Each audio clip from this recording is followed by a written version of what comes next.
crisis de este mundo. Ahora es el juicio de este mundo, ahora el príncipe de este mundo será echado fuera, y yo, si fuere levantado de la tierra, a todos atraeré a mí mismo. Y decía esto dando a entender de qué muerte iba a morir. Juan 12, 31 al 33. Nuestro Señor participó en una especie de ensayo de su pasión antes de que tuviera lugar. Cuando vio a esos griegos que se acercaron a Felipe y que luego Andrés y Felipe trajeron a él, su corazón se llenó de gozo. Este debía ser el resultado de su muerte, que los gentiles fueran congregados a él. Ese pensamiento le recordó su próximo deceso. Estaba muy cercano. Sólo pasarían unos cuantos días y entonces moriría en la cruz. En anticipación del Calvario, su alma estaba muy turbada. No fue así porque temiera a la muerte, pero su muerte iba a ser muy peculiar. Iba a morir el justo por los injustos.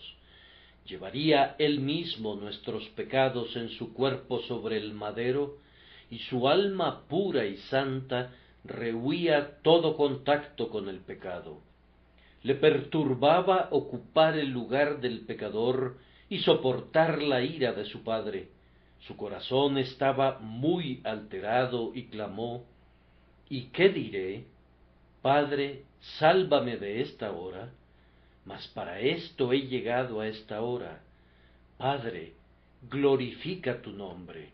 Sin ninguna queja pecaminosa ante la voluntad de su Padre, contempló cuán terrible era esa voluntad y se estremeció al ver todo lo que incluía. Esto fue una especie de ensayo de Getsemaní. Era dar un sorbo de esa copa de la que posteriormente bebería hasta que su sudor se convirtiera en grandes gotas de sangre que caían a la tierra, mientras su alma entera elevaba la angustiada petición: Padre mío, si es posible, pase de mí esta copa, pero no sea como yo quiero, sino como tú. Mientras nuestro Señor experimentaba esta gran turbación de mente, anticipando los terribles sufrimientos que pronto soportaría, su Padre le habló: cuando te encuentres sumido en tu más horrenda angustia, Dios te hablará.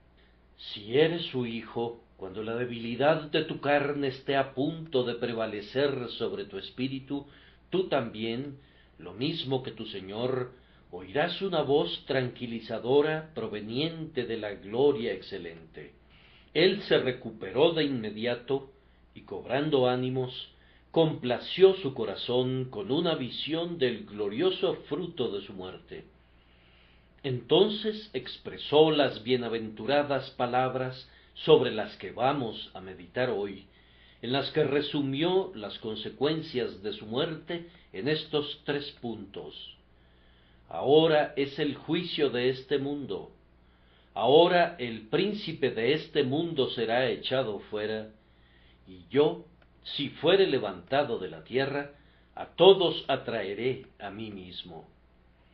Hoy, primero, consideremos el triple resultado de la muerte de Cristo, y cuando hayamos hecho eso, reflexionemos en la muerte de Cristo según está descrita en nuestro texto.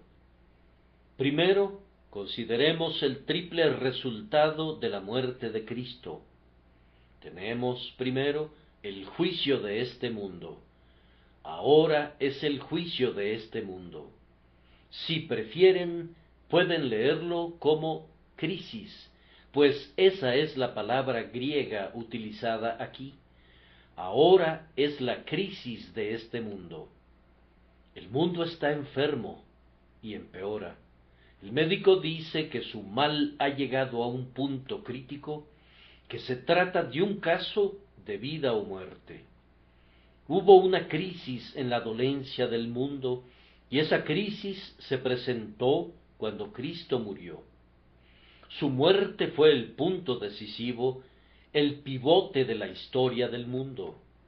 Ha habido muchos ejes en la historia. Cada nación tiene su propio eje en su historia. La cruz de Cristo fue el eje principal de la historia del mundo, el punto que marcó su crisis. Doy gracias a Dios porque la muerte de Cristo fue la muerte futura del pecado. Cuando Él murió, el archienemigo recibió su golpe mortal. Esa muerte fue la herida en el calcañar de Cristo, pero en esa muerte Él hirió en la cabeza a la serpiente antigua. Ahora hay esperanza para el mundo. Su crisis ha pasado. Ahora caerán los dioses de los paganos. Ahora la negra ignorancia de los hombres dará paso a la luz del mundo. Después de esta crisis vendrán cielos nuevos y tierra nueva, en los cuales mora la justicia, pues la primera venida de Cristo es una fianza de su segunda venida, en la que exterminará el pecado y hará que el desierto y la soledad florezcan como la rosa. Así podríamos traducir las palabras de nuestro Señor. Ahora es la crisis de este mundo el punto decisivo, el eje principal del que pende toda su historia. A pesar de ello, yo prefiero mayormente adherirme a nuestra antigua versión, que es una traducción, mientras que lo mío es únicamente un préstamo de la palabra original, crisis. Ahora es el juicio de este mundo. Esto significa que, cuando Cristo murió, el mundo entero que estaba bajo el maligno, todo el mundo impío, fue juzgado en este sentido. Primero, fue convicto de ser el peor de los culpables. Me atrevo a decir que ustedes han oído que la gente usa frases bonitas acerca de la dignidad de la naturaleza humana, y así sucesivamente. Son frases mentirosas, pues la naturaleza humana no puede ser más depravada. Si necesitan la prueba de esta aseveración, consideren cómo Dios mismo vino aquí entre los hombres, la virtud encarnada cubierta de amor. ¿Acaso los hombres le amaron? ¿Acaso se postraron ante él y le rindieron homenaje? El homenaje del mundo fue: «¡Crucifícale! ¡Crucifícale!». El mundo odia la virtud. No puede soportar la perfección. Puede tolerar la benevolencia, pero no soporta la pureza absoluta y la justicia, y dice: «¡Fuera con ellas!». Sus instintos innatos son malvados. Los hombres no se encaminan a la luz, dan sus espaldas al sol y viajan hacia las densas tinieblas. Y, además, el mundo fue convicto del monstruoso crimen de asesinar al Hijo de Dios. No lo llamaré regicidio, sino deicidio, y este es el peor crimen de todos. En verdad, el mundo fue culpable de todo lo que lo acusaron los profetas y mucho más. Cuando los hombres depravados mataron al príncipe de la vida, al santo y al justo, allí se demostró que el mundo es ateo de corazón, que odia a Dios y que mataría al mismo Dios si estuviera a su alcance. Así los hombres inmolaron al Dios encarnado cuando se sometió a su poder. No necesitan hablar de las virtudes del mundo. Inmoló al Cristo y eso es suficiente para condenarlo. No necesitamos ninguna otra prueba de su culpabilidad. No se puede aportar una evidencia más completa y sobrecogedora. Mataron al Señor de la vida y de la gloria y se dijeron: «Este es el heredero, venid, matémosle para que la heredad sea nuestra». Además, la muerte de Cristo fue el juicio de este mundo al sentenciar al mundo, pues si Cristo, que era perfectamente inocente, debía morir cuando se puso en el lugar del pecador, ¿acaso piensan ustedes, oh hombres culpables, que no morirán también? Si el bienamado del cielo, que sólo cargaba con una culpa imputada, con pecados que no eran suyos, debía ser golpeado por Dios y afligido, y debía escucharse la voz: levántate, oh espada, contra el pastor y contra el hombre compañero mío, dice Jehová de los ejércitos. Si él debía morir en ese cruel madero, si él debía clamar: Dios mío, ¿por qué me has desamparado?, entonces puedes estar seguro de esto, que hay ira atesorada para el día de ira, y ningún ser humano que haga lo malo será absuelto. No hay un Dios que es el juez de toda la tierra y que debe hacer lo justo. Si es justo que hiera al inocente porque asumió el lugar del culpable, debe ser en verdad justo que el verdadero culpable sea castigado con la muerte. El alma que pecare, esa morirá. Así que no hubo sólo un veredicto de culpabilidad, sino también una sentencia en contra del mundo cuando murió Jesús. Y más que eso, el juicio habrá llegado a su término cuando el mundo rechace a Cristo. Mientras estén aquí, queridos oyentes, y Cristo les sea predicado, hay esperanza para ustedes. Pero en aquel día, cuando rechacen a Cristo finalmente y no quieran saber nada de Él, cuando clamen: fuera, fuera, no queremos ser lavados en su sangre, no queremos ser vestidos con su justicia, en aquel día sellarán su condenación y no habrá más esperanza para ustedes. Hay una ventana en el cielo y la luz de la vida fluye por esa ventana, pero si esa ventana se cierra, ninguna otra será abierta jamás. No hay otro nombre bajo el cielo dado a los hombres en que podamos ser salvos. Si ustedes repudiaran a Cristo por una última vez, si terminaran por completo con Él, habrían agotado su libertad condicional, habrían concluido con su juicio, habrían apagado su última vela, estarían condenados para siempre. Cuando Cristo es rechazado de tal manera que lo eliminan efectivamente, como cuando colgó de la cruz, entonces es el juicio de este mundo.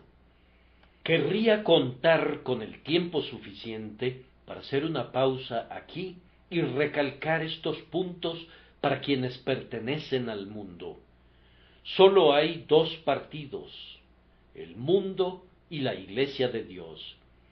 Si no pertenecen a la Iglesia de Dios, entonces pertenecen al mundo y el mundo es juzgado por la muerte de Cristo.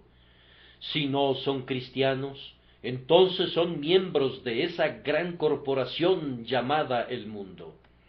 Los hombres hablan algunas veces de un mundo cristiano y de un mundo no cristiano, un mundo religioso y un mundo irreligioso, un mundo divertido, un mundo que ríe, un mundo que roba, un mundo que comercia, pero todo lo que es realmente del mundo está fuera de los límites de la Iglesia de Dios. El que cree en Cristo ha escapado del mundo. No son del mundo, como tampoco yo soy del mundo, dijo Cristo en relación a sus discípulos. Pero a los judíos incrédulos dijo: vosotros sois de abajo, yo soy de arriba. Vosotros sois de este mundo, yo no soy de este mundo.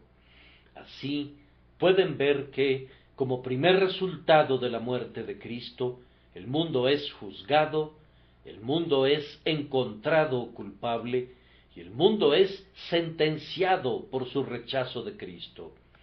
Un mundo que rechaza a Cristo es un mundo condenado. Que ninguno de ustedes pertenezca a ese mundo. El segundo resultado de la muerte de Cristo es echar fuera a Satanás. Ahora el príncipe de este mundo será echado fuera. El que tiene poder sobre el mundo ahora perderá su trono. El príncipe de este mundo es Satanás, el archienemigo de Dios y del hombre, pero él no siempre va a reinar como el príncipe de la potestad del aire, el líder de los gobernadores de las tinieblas de este siglo. Él será arrojado de sus presentes dominios. Por la muerte de Cristo, las acusaciones de Satanás contra los creyentes son respondidas. Una de las prácticas en las que él se deleita más es la de acusar al pueblo de Dios, y tiene muchos motivos para sus acusaciones, pero siempre que nos acusa, nuestra única respuesta es: Jesús murió. Él dice: estas personas han pecado. Nosotros respondemos: es cierto, pero Jesús murió por esas personas. La cruz de Cristo cierra la boca del acusador. Incluso un santo débil, cuando mira a su Salvador crucificado y resucitado, puede cantar valerosamente: yo me puedo enfrentar al fiero acusador y decirle que tú has muerto.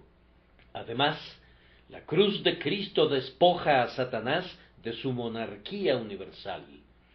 Él dominó en una época al mundo entero y en buena medida lo domina todavía, pero hay un pueblo sobre el que no puede blandir su pérfido cetro.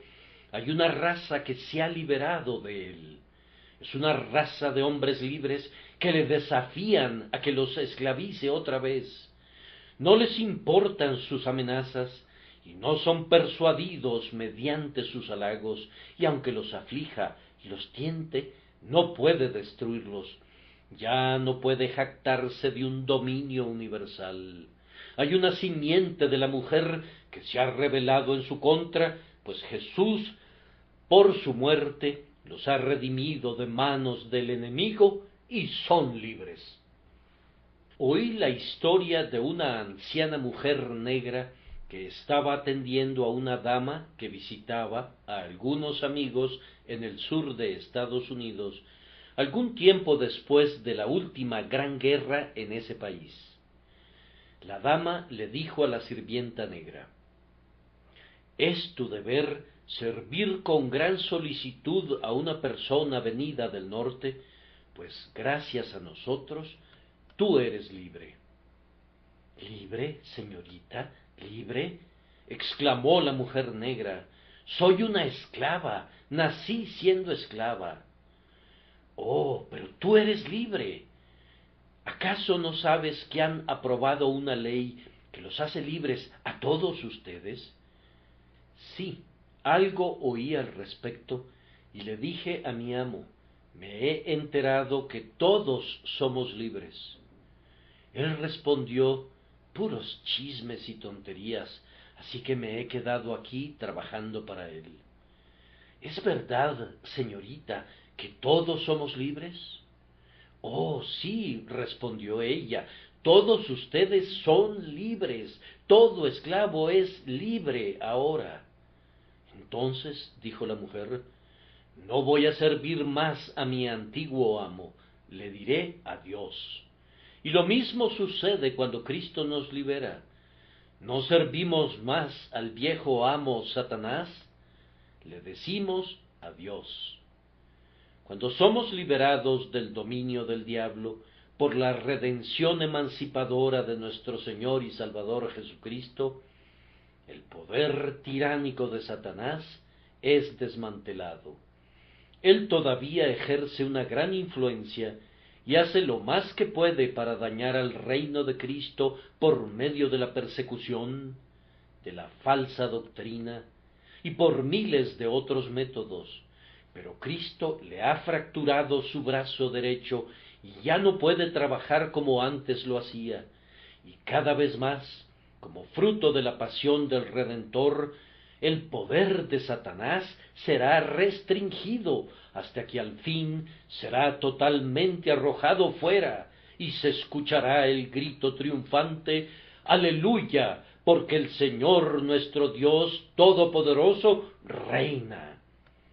No imaginemos nunca que el demonio vencerá en la gran batalla entre el bien y el mal. La palabra de Dios nos dice muy claramente cuál será su fin, y el diablo que los engañaba fue lanzado en el lago de fuego y azufre, donde estaban la bestia y el falso profeta, y serán atormentados día y noche por los siglos de los siglos. Ahora, si alguno de ustedes sufre porque Satanás lo está tentando para que ceda a la desesperación, si viene a algunos de ustedes para inducirlos a cometer un pecado que ustedes odian y contra el cual se enfrentan con todo el poder que Dios les da, si por una fuerza misteriosa que no pueden comprender, Él pretende lograr que ustedes hagan lo contrario de lo que quieren, tengan ánimo y luchen contra Él, pues cuando Jesús murió, dijo que por su muerte el príncipe de las tinieblas sería echado fuera, y así es. Pecado no se enseñoreará de ustedes, ni Satanás tampoco. Solo tengan el valor de resistirle, reclamen su libertad como hijos de Dios, y luchen bajo el mando de Cristo, pues la cruz es el estandarte vencedor para todos los que quieren derribar el poder de Satanás. Enfrentados a todas las huestes del infierno, a todas las huestes del infierno derrotamos, y venciéndolas con la sangre de Jesús, salimos todavía para exterminarlas. El tercer resultado de la muerte de Cristo es la atracción central de su cruz. Y yo, si fuere levantado de la tierra, a todos atraeré a mí mismo. Cristo en la cruz se ha convertido en el grandioso imán que atrae a los hombres a sí mismo. ¿Qué fue lo que quiso decir mediante estas palabras? Quiso decir que su esfera de influencia sería ampliada. Mientras estoy aquí, dijo, atraigo a unos cuantos hombres a mí. Estos pescadores se han vuelto mis discípulos. Estos griegos han venido a verme. Pero cuando sea levantado sobre la cruz, a todos atraeré a mí mismo, a todo tipo de hombres, hombres de todas las naciones, multitudes de hombres, no solamente de esta época, sino de todas las épocas, hasta que el mundo llegue a un fin. Me convertiré en el centro de un círculo más amplio, un círculo tan amplio como el mundo. A todos atraeré a mí mismo. Pero, ¿por qué razón Cristo atrae a los hombres a Él mismo? Respondo que es porque, al morir en la cruz, exhibió una nueva y más resplandeciente manifestación de su amor. Los hombres venían a Cristo por causa de su amor mientras caminaba en la tierra. Especialmente venían los niños. Pero después de morir esa muerte vergonzosa, ¿cómo podrían evitar venir a Él? Ciertamente apenas morirá alguno por un justo, con todo, pudiera ser que alguno osara morir por el bueno. Mas Dios muestra su amor para con nosotros, en que siendo aún pecadores, Cristo murió por nosotros. En esto consiste el amor. Y para todas las épocas, la obra maestra de amor es el Cristo moribundo que ora por sus enemigos. Padre, perdónalos, porque no saben lo que hacen. Cristo en la cruz atrae a los pecadores a sí mismo. Cristo crucificado atrae por medio del infinito amor a los hombres manifestado en esa muerte. Una parte de la atracción radica en las maravillosas bendiciones que nos llegan por medio de la muerte de Cristo.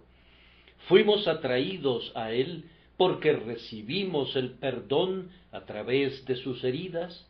Venimos a Él porque encontramos vida eterna a través de su muerte en el madero.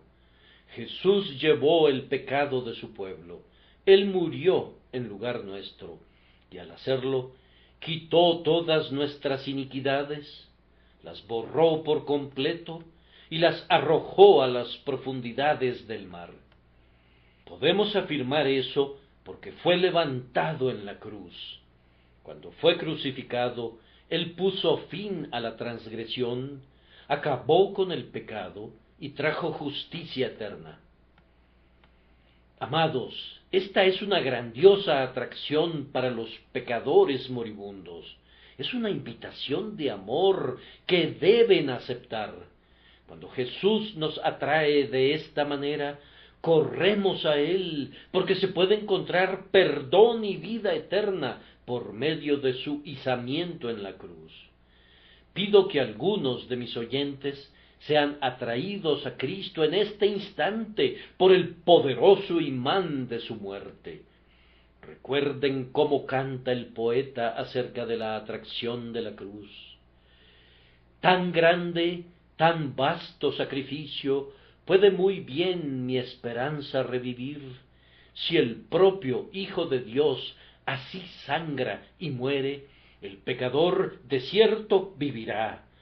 Oh, que estos lazos de amor divino me atraigan, Señor, a ti.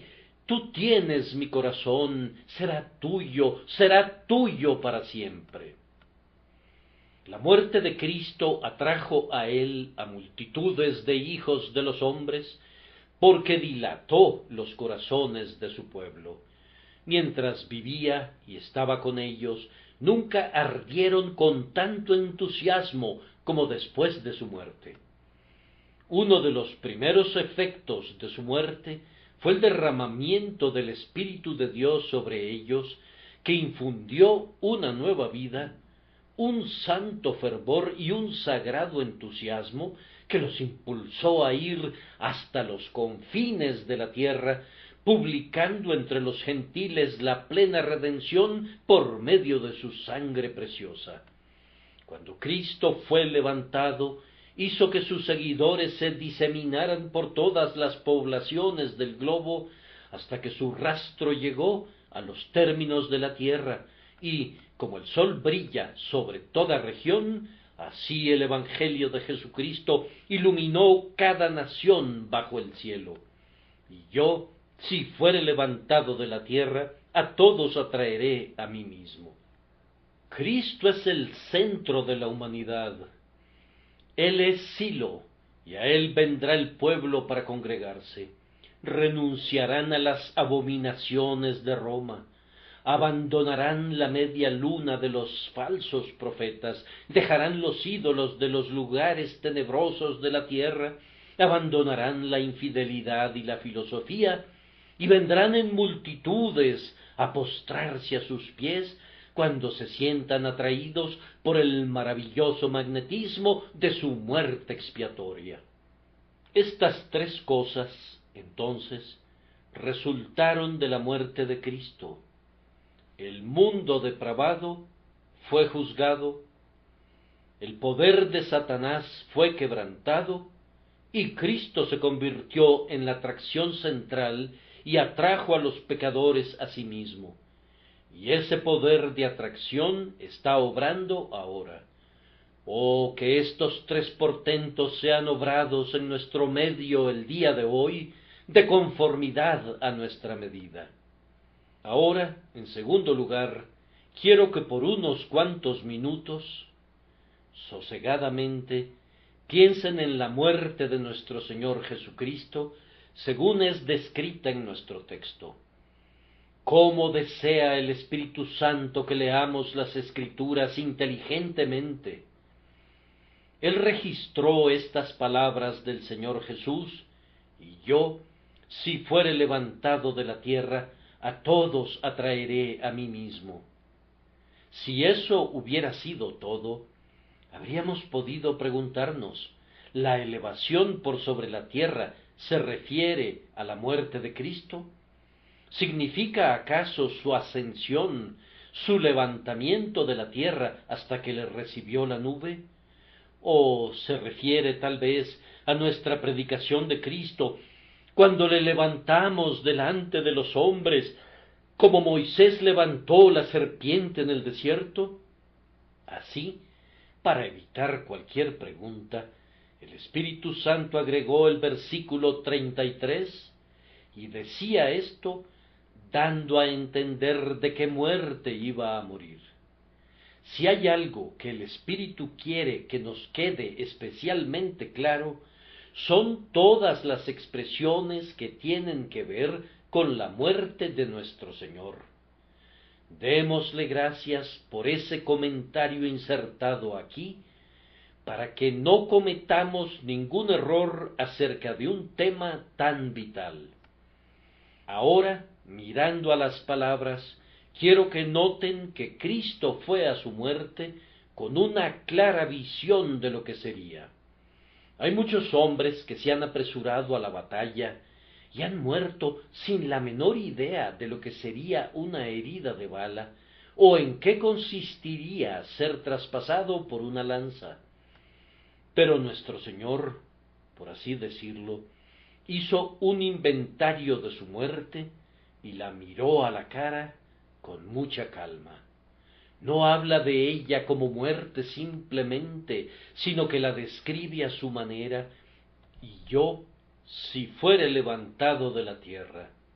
En su propia mente había visto cuando lo iban a clavar en la cruz, y había llegado al izamiento de ese madero en el aire, y a la colocación de su base en la tierra, y en espíritu se sintió clavado ya allí, levantado de la tierra. Solo piensen en este hecho maravilloso como lo expresa el doctor Watts. Esta fue una compasión divina que cuando el Salvador supo que el precio del perdón era su sangre, su piedad nunca se retractó. Sabiendo que su muerte iba a ser por crucifixión, no la evitó. Su rostro fue como un pedernal para soportar todo lo que la cruz significaba. Él sabía perfectamente lo que implicaba, pero ustedes y yo no. Hay profundidades en sus sufrimientos que son desconocidas para nosotros, pero Él conocía todas esas profundidades. Sin embargo, con amor tan fuerte como la muerte, lo soportó todo por tu redención, oh creyente. Entonces, ámalo en recíproca correspondencia con una resuelta y determinada consagración de todo tu ser para ser enteramente suyo. Alguien me dijo el otro día que toda religión en nuestra época sufre ya sea de parálisis o de convulsiones. Yo no quiero que ustedes tengan ninguna de esas quejas, aunque preferiría las convulsiones a la parálisis. No tengamos una religión convulsa, sino tengamos principios establecidos sólidamente, sabiendo lo que tenemos que hacer y por qué lo hacemos, y luego, como el Salvador, sigamos adelante, esperando dificultades, esperando pérdidas, esperando enfrentar el ridículo, pero enfrentándolo todo voluntaria e intencionadamente por su amada causa, como Él, por su parte, soportó incluso la muerte por nosotros. Observen a continuación que aunque nuestro Salvador conocía la amargura de su muerte, leyó sus consecuencias bajo otra luz. Y yo, si fuere levantado, ¿captan el pensamiento? Él no quiere decir levantado simplemente en la cruz. Él se refiere a otra clase de izamiento. Él quiere decir exaltado.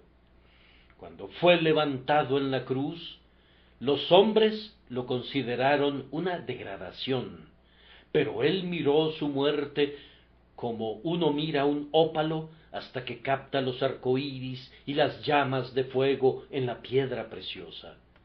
De la misma manera, Jesús miró su pasión hasta que vio su gloria. En el fondo de esa copa rojiza de sangre, él vio que realmente estaba siendo levantado cuando los hombres pensaron que estaba siendo abatido. Esa corona de espinas era una diadema más maravillosa que la que cualquier monarca haya llevado jamás. Su cruz era su trono. Con sus manos extendidas, él gobernaba las naciones, y con sus pies clavados allí, él hollaba a los enemigos de los hombres.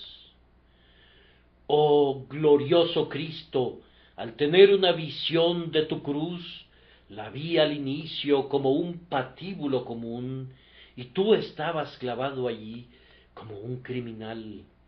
Pero conforme he mirado, he visto que comenzaba a levantarse y a elevarse tan alto que ha alcanzado hasta el límite del cielo, y por medio de su poderosa fuerza has levantado a miríadas al trono de Dios. He visto que tus brazos se extienden y expanden hasta que has abrazado a toda la tierra. He visto la base de la cruz bajar hasta donde están nuestras desvalidas aflicciones. Y qué visión he tenido de tu magnificencia, oh tú crucificado. Conforme Jesús esperaba con ansias su muerte, vio más de lo que aún ahora podemos ver nosotros, y percibía que era su gloria ser levantado en la cruz del Calvario. Además, él vio en ella la satisfacción de nuestra gran necesidad. Y yo, si fuere levantado de la tierra, a todos atraeré. Él veía que nosotros estábamos lejos, y no podíamos acercarnos por nuestro propio esfuerzo.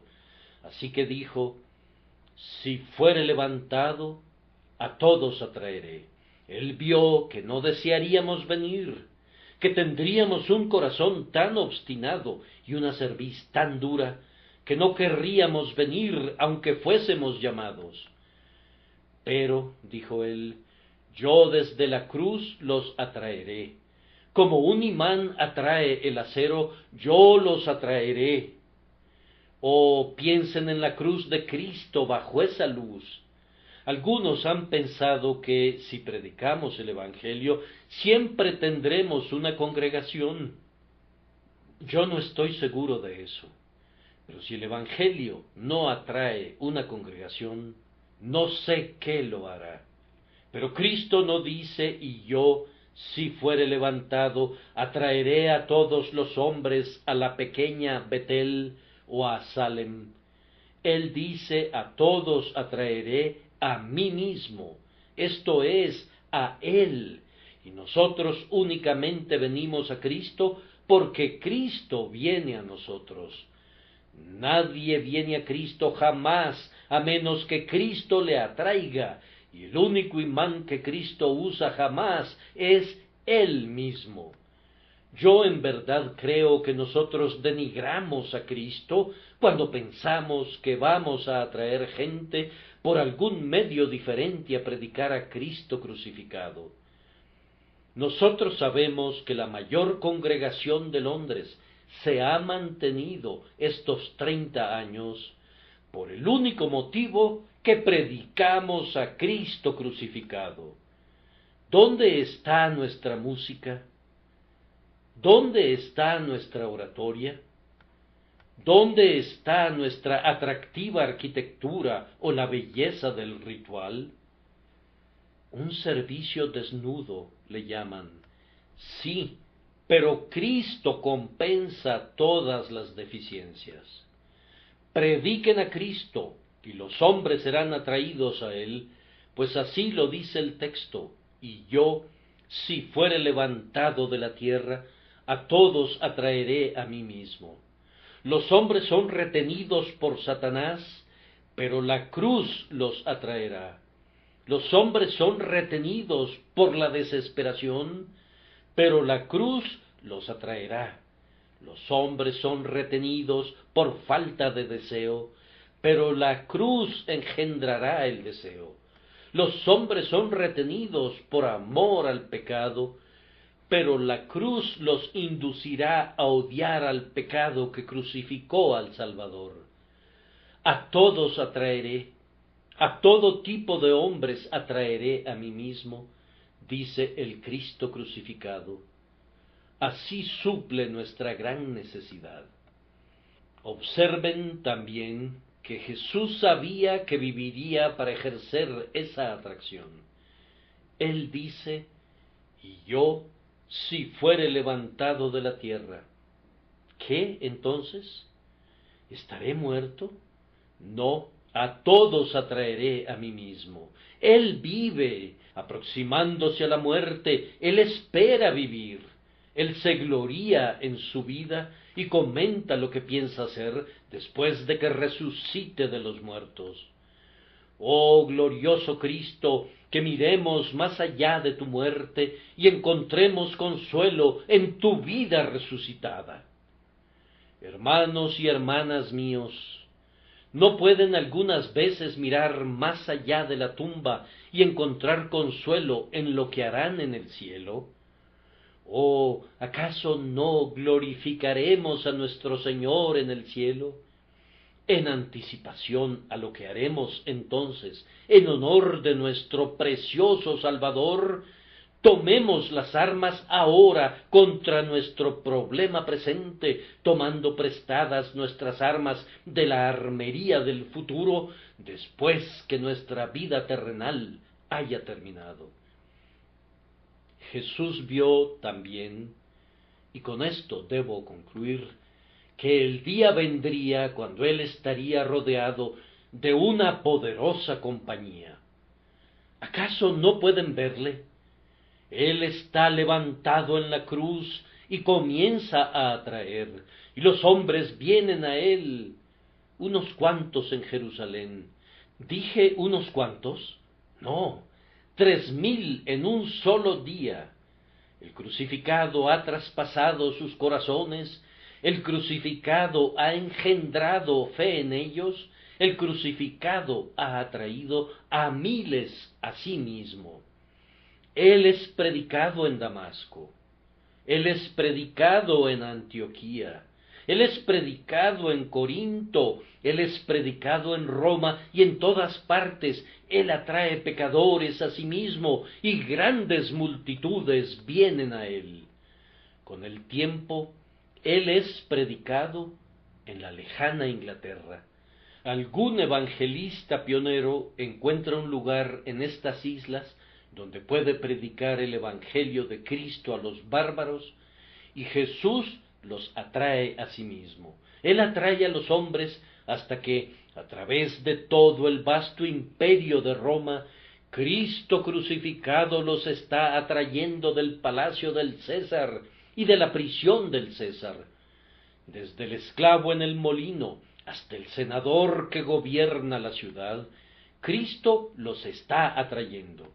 Algunos de los reyes que llevan sus coronas con el permiso del poder romano se inclinan delante del Rey Jesús, pues Él los está atrayendo.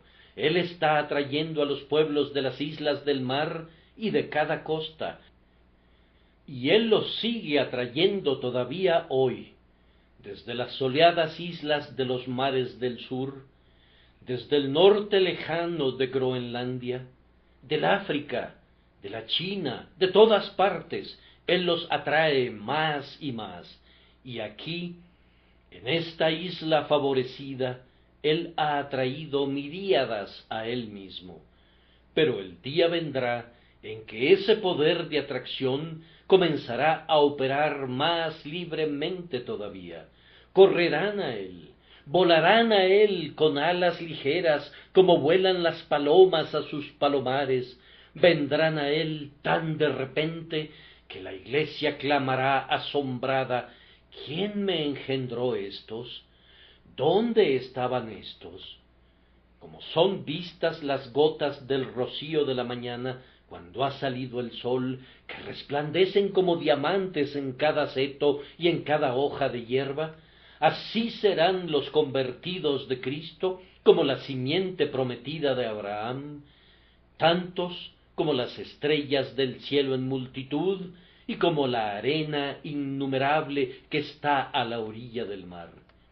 El pueblo de Cristo se le ofrecerá voluntariamente en el día de su poder, y su muerte en la cruz es la gran atracción mediante la cual serán atraídos a él. Oh, que atraiga a muchos a sí mismo en este día, que ésta sea nuestra oración a él. Amado Salvador, atrae a corazones renuentes que vuelen hacia ti los pecadores y reciban la bendición que tu amor imparte, y beban y nunca mueran. Amén.